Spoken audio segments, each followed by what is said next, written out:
தென்னாடுடைய சிவனே போற்றி, எந்நாட்டவர்க்கும் இறைவா போற்றி. திருமந்திரத்திலிருந்து இறைவன் மீது அன்பு செலுத்துவதாகிய பாடல்களை நாம் பேசவிருக்கின்றோம். அன்பும் சிவமும் இரண்டு என்பார் அறிவிலார். அன்பே சிவமாவது ஆரும் அறிகிலார். அன்பே சிவமாவது ஆரும் அறிந்தபின் அன்பே சிவமாய் அமர்ந்திருந்தாரே. அன்பே சிவம் என்பதை திருமூலர் வலியுறுத்துகின்றார். திருமந்திரத்திலே அன்பும் சிவமும் இரண்டு அல்ல, அன்பே சிவமாவது ஆரும் அறிந்தபின் அன்பே சிவமாய். அப்படி அன்புதான் சிவம் என்று அறிந்தவர்கள் அன்புருவாய சிவமாக வாழ்விலே இருப்பார்கள் என்று திருமூலர் பதிவு செய்கின்றார். இறை அருளுக்கு மிகவும் தேவையானது அன்பு. இறைவன் மீது அன்பு செலுத்த வேண்டும். உள்ளம் உருக என்பு உருக ஊனாய் உயிராய் உணர்வாய் இறைவனை நினைத்து அன்பு செலுத்த வேண்டும். உள்ளத்தை கோவில் செய்து இறைவன் மீது அன்பு செலுத்தி இறைவனை உள்ளமெனும் கோவிலிலே அமர வைக்க வேண்டும், வணங்கி வர வேண்டும். இதை அடுத்த பாடலிலே சொல்வார்.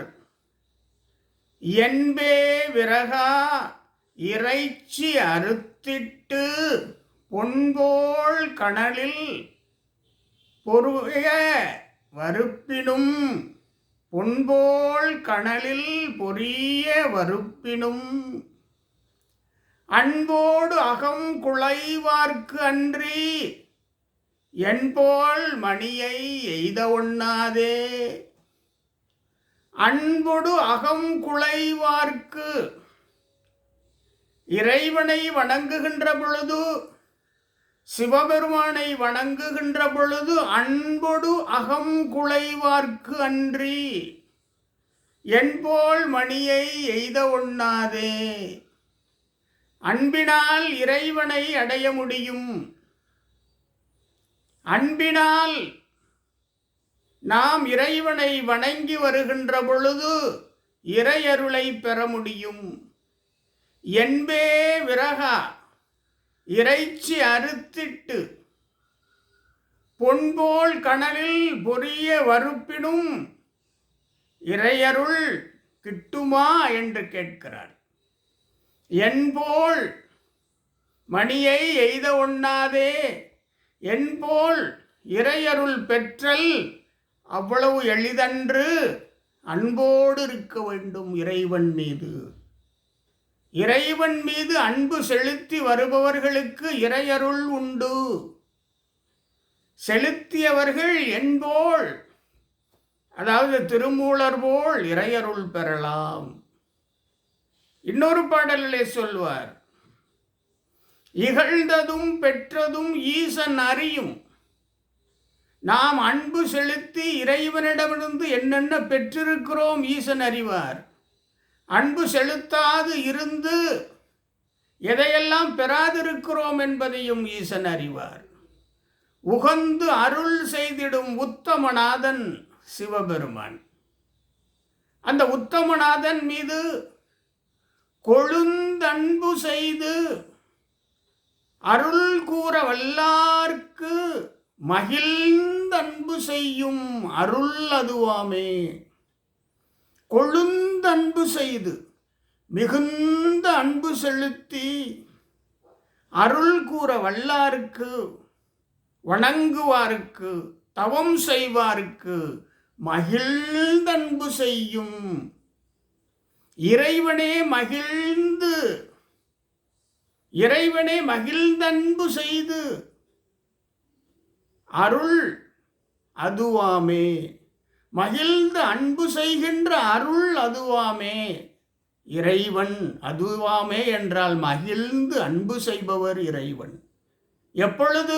கொழுந்தன்பு செய்யும் அடியாருக்கு, கொழுந்தன்பு செய்து அருள் கூற வல்லாருக்கு மகிழ்ந்தன்பு செய்யும் அருள் அதுவாமே திருமந்திரம்.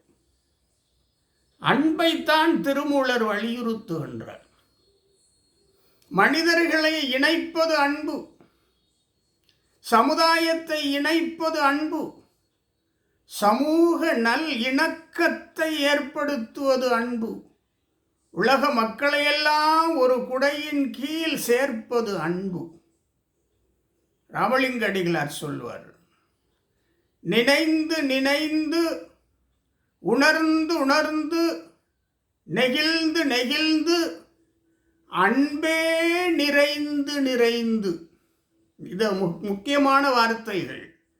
அன்பே நிறைந்து நிறைந்து ஊற்றலும் கண்ணீர் அதனால் உடம்பு நனைந்து நனைந்து. அந்த அன்பினால் கண்ணீர் இறைவன் மீது உணர்ந்து உணர்ந்து நெகிழ்ந்து அறிந்து, மிக அருமையான நினைந்து நினைந்து உணர்ந்து உணர்ந்து நெகிழ்ந்து நெகிழ்ந்து இறைவன் மீது அன்பே நிறைந்து நிறைந்து இறைவன் மீது. அதனால் உடம்பு ஊற்றலும் கண்ணீர் அதனால் உடம்பு நனைந்து நனைந்து. ராமலிங்க அடிகளார் அன்பின் மகத்துவத்தை வலியுறுத்துகிறார். அப்பா நான் வேண்டுதல் கேட்டு அருள் புரிதல் வேண்டும், ஆருயிருக்கெல்லாம் அன்பு செயல் வேண்டும். ராமலிங்க அடிகளார் இறைவனிடம் வேண்டுகின்றார். இந்த 3 திருமந்திர பாடல்களை நாம் படிக்கின்ற பொழுது அதிலே இருக்கின்ற உட்பொருள் அன்பு ஒன்றே நம்மையும் அடியார்களையும் அன்பர்களையும் இறைவனையும் இணைக்கின்றது. இறையருள் பெற வேறாக இருக்கின்றது, வித்தாக இருக்கின்றது. அதே அன்பினை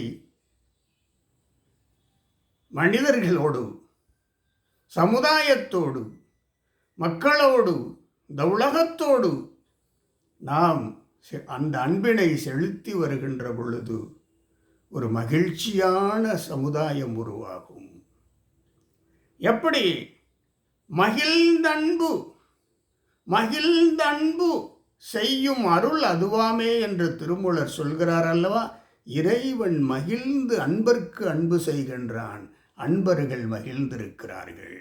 அப்படி ஒருவரோடு ஒருவர் அன்போடு பழகி, அன்போடு இணைந்து, அன்போடு நட்புறவாடி, அன்போடு உறவாடி இருக்கின்ற பொழுது இந்த உலகம் மகிழ்ச்சியாக இருக்கும், சுபிட்சமாக இருக்கும்.